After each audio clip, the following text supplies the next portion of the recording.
Hi, I'm going to show you my favorite iRobot Roomba hack.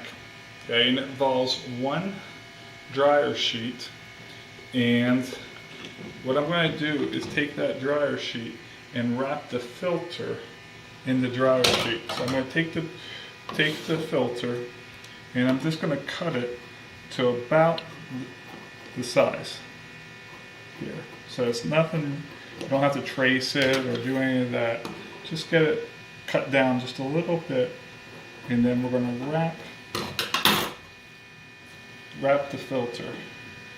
Okay, just so it's large enough for to cover the filter here. Then I'm going to put it in here like such. Get it straightened out here. Okay, I'm going to put it in here.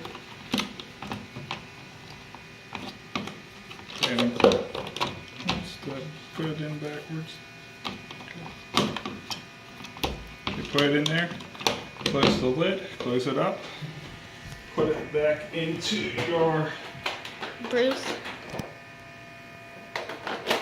Roomba, okay, and then set it off to clean, and it does two things. It'll keep the filter clean, and it will smell good.